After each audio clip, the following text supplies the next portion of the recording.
નાભીમાં જેટલો સંગ્રહ થયો છે એટલા જ અજંપા જાપ બહાર આવે છે. એ શ્વાસ નાભીમાં જે સંગ્રહાયેલો છે, પણ આ ઘાટનું જે જીવન છે એ ક્યાંથી આવે છે? બહારથી આવે છે. બહાર બ્રહ્માંડમાં શું છે? સોહમ છે.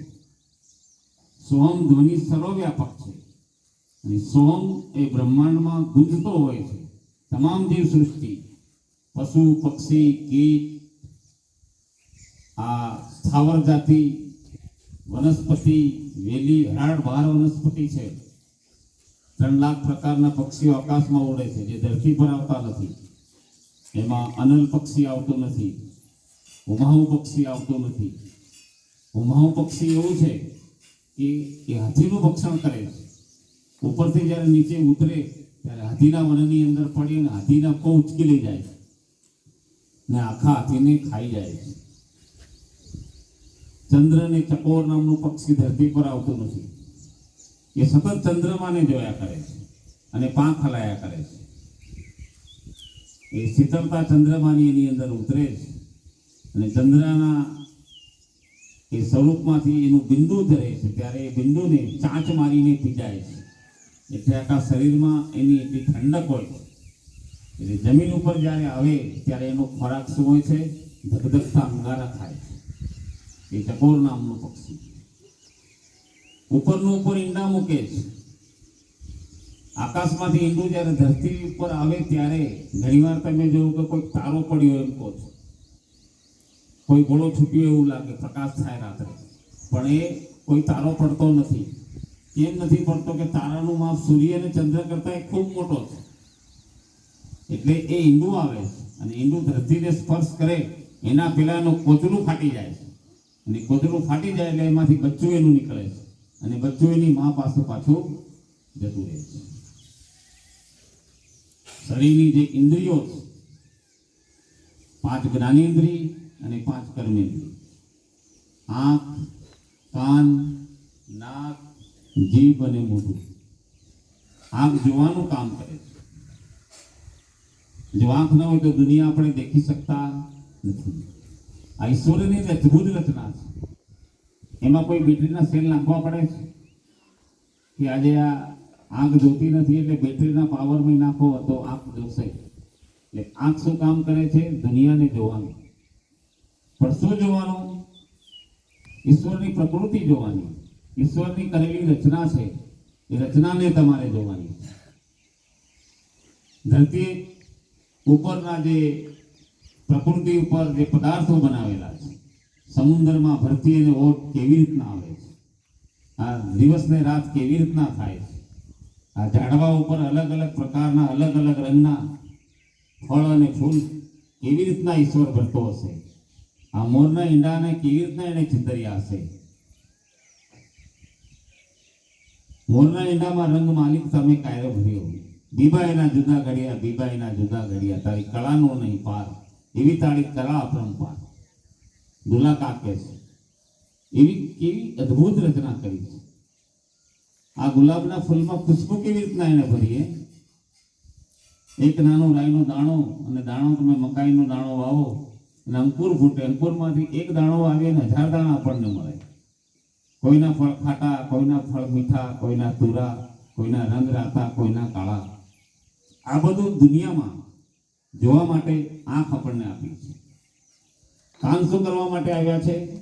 શ્રવણ કરવા, સાંભળો, દુનિયાની વાત સાંભળો, સત્સંગ સાંભળો, ગુરુજી ઉપદેશ આપે એને સાંભળો.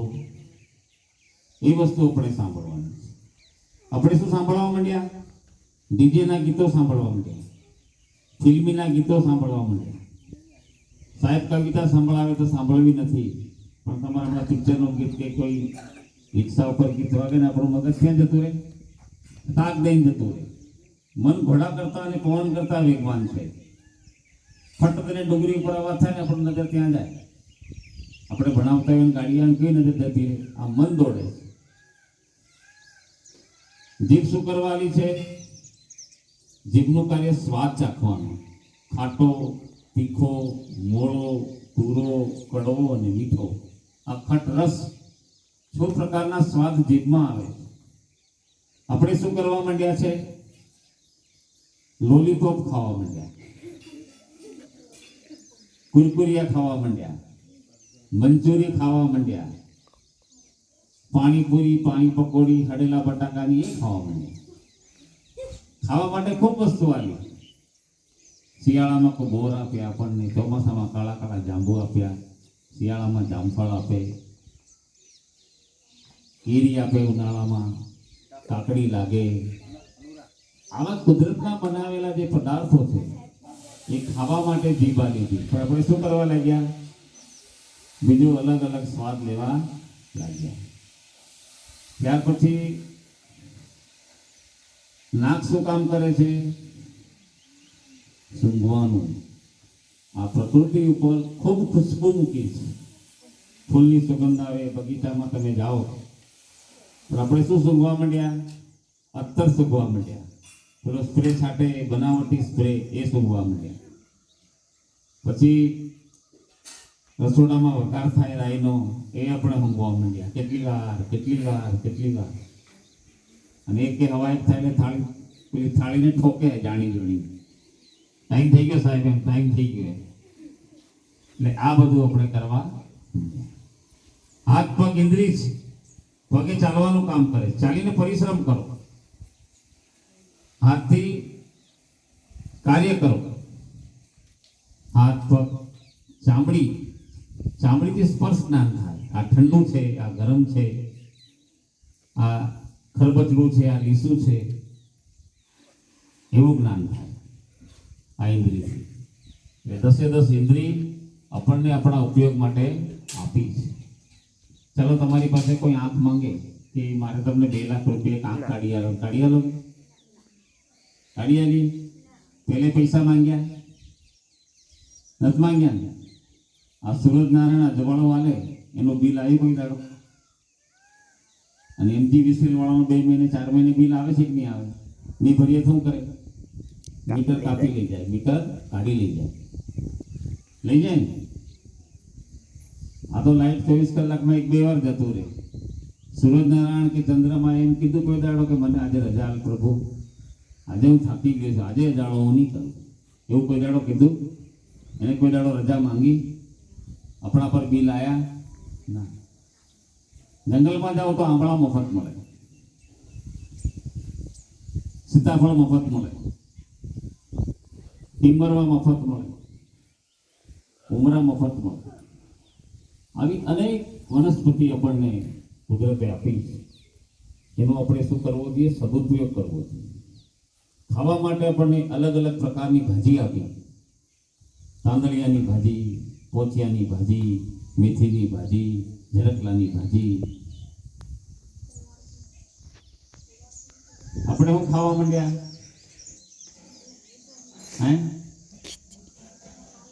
ગોફણનો ગોળો મારીને લાવડી માર નાખીએ, કબૂતરું માર નાખીએ, સસલું મારી નાખીએ, મોર મારી નાખીએ.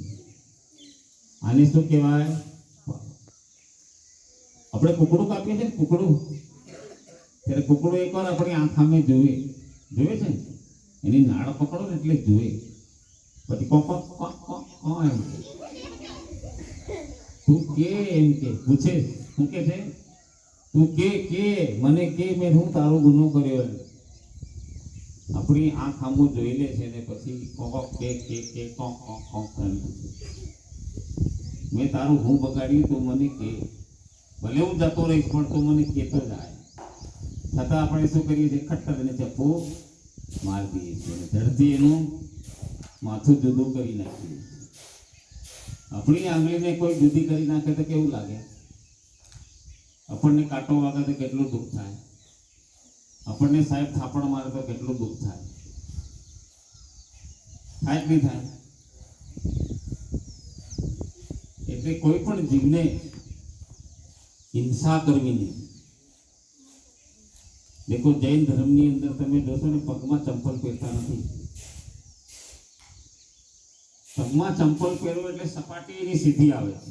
એટલે કોઈ પણ બેક્ટેરિયા છે, જીવ છે, કીડી છે, એમાં ચકદાઈ જાય છે અને મરી જાય. એનું એને પાપ લાગે. શ્વાસ આપણી સામે બેક્ટેરિયા જીવજંતુ ફરતા એટલે મોઢા ઉપર માસ્ક રાખે છે એ શ્વાસ જો બહાર દોડતી જાય તો બેક્ટેરિયા મરી જાય. દરેક જીવને જીવવાનો અધિકાર છે. પાણીનો બગાડ કરતા નથી, અંગે વધારે કપડાં પહેરતા નથી, માથામાં વાળ રાખો તો પણ તેલ નાખવાનું થાય, કપાવવાનું થાય, મય જવું પડે, લીક પડે ને બધું, પછી વીણી વીણીને મારીએ. એટલે અહિંસા પરમો ધર્મ, હિંસા કરવી નહીં. આ જૈનમાં આપણા મહાવીર સ્વામીનો ઉપદેશ છે કે કોઈની હિંસા કરવી નહીં, જીવ હિંસા નહીં કરવાની. આપણી હિન્દુની સંસ્કૃતિમાં પણ જીવ હિંસા નથી. આપણે હિન્દુ તરીકે છીએ ત્યારે આપણે એની જીવ હિંસા કોઈની કરાય નહીં, કોઈને ખોટું બોલાય નહીં, કોઈને દુઃખ થાય એવું વર્તન થાય નહીં, માતા અને પિતાને વંદન કરાય, મંદિરમાં જવાનું થાય તો એનું પૂજન કરાય, ગુરુવારે પૂજન કરાય, શનિવારે હનુમાનને મંદિરે જવાય, સોમવારે શંકર ભગવાનના મંદિરે જવાય, એકબીજા સામે મળે તો હાથ જોડીને રામ રામ કહેવાય, વડીલોને માન અપાય, કોઈ કામ સોંપે એને કામ કરી દેવાય. આવા બધા જે મૂલ્યો છે એ આપણે આજે શીખવાના થયા. અને બેગલેસ ડે એટલે ઘણા વાલીઓને એમ થાય કે શનિવારે દફતર વગર શું કરવા બોલાવતા હશે, શું કામ કરાવતા હશે. પણ એમાં આપણી સનાતન સંસ્કૃતિ, એના મૂલ્યો, આપણા હિન્દુ સનાતન સંસ્કૃતિમાં જે આપણા ગૌતમ બુદ્ધ, મહાવીર જેવા મહાપુરુષ, શ્રી રામ, કૃષ્ણ, પરશુરામ, આ 10 અવતાર જે થયા, બ્રહ્મા વિષ્ણુ મહેશ થયા, પ્રકૃતિ, નિરંજન નિરાકાર, બ્રહ્મ, પારબ્રહ્મ, શબ્દ, અક્ષર, અક્ષરાતીત, પ્રાણાયામ, ઓમ, સોહમ, ઓમ ધ્વનિ, આ બધું જીવનના જે સત્યો છે એની વાતો થાય. એના વિશે જાણીએ, ધર્મ વિશે જાણીએ, કર્મ વિશે જાણીએ, ગીતાના જ્ઞાનને સમજીએ. શ્રી કૃષ્ણ ભગવાને શું ઉપદેશ આપ્યો હતો કુરુક્ષેત્રના મેદાનમાં, એના વિશેની જાણકારી મળે. શું કરવાથી શું થાય, શું ન કરવું જોઈએ, શું કરવું જોઈએ, જીવન કેવી રીતના જીવવું જોઈએ. શાળા એકલું શિક્ષણ માટે નથી, શાળા એ જીવનના પાઠ શીખવે છે.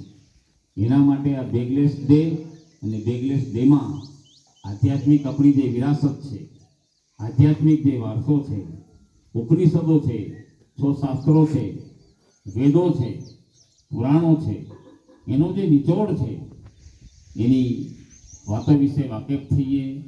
વાલ્મીકી ઋષિ વિશે જાણીએ, ભક્ત પ્રહલાદ વિશે જાણીએ, આપણા એકલવ્ય વિશે જાણીએ, બિરસા મુંડાનો જે ઇતિહાસ, ગુરુ ગોવિંદસિંહનો ઇતિહાસ, અને આપણી જે આખી સંસ્કૃતિ, જે પ્રકૃતિ છે, જળનો ઉપયોગ કેવી રીતના કરીએ, જંગલનો ઉપયોગ કેવી રીતના કરીએ, જમીનનો ઉપયોગ કેવી રીતના કરીએ, જીવ જાનવરને કેવી રીતના પાળીએ, એમની સાથે કેવી રીતના આપણું જીવન વ્યતીત કરીએ, એની વાતો કરવા માટે આખો સરકારશ્રીએ આપણને શનિવારના દિવસે બેગલેસ ડે આપણને ઉજવવાનું સરકારે નક્કી કર્યું છે. તો આપણા માટે શિક્ષણ સિવાયની જે વાતો છે, જે આધ્યાત્મિક છે, અને આધ્યાત્મિકતા દરેક બાળકની અંદર મૂળ પાયામાંથી એના સંસ્કારો આપણે હોવા જોઈએ. આપણી સનાતન સંસ્કૃતિમાં પૂજન કરવું, મંદિરે જવું, તિલક કરવું, આ બધું જે આવે છે, દીવો અગરબત્તી કરવું, આ બધી વાતો આપણે સાંભળવાની અને સમજવાની છે. પાપ, હિંસા, ખરાબ કૃત્ય, વ્યભિચાર, આવું બધું જે ગંદુ કાર્ય છે એનાથી આપણે દૂર રહેવાનું છે. એટલે આ બેગલેસ ડે દિવસે આપણને મેં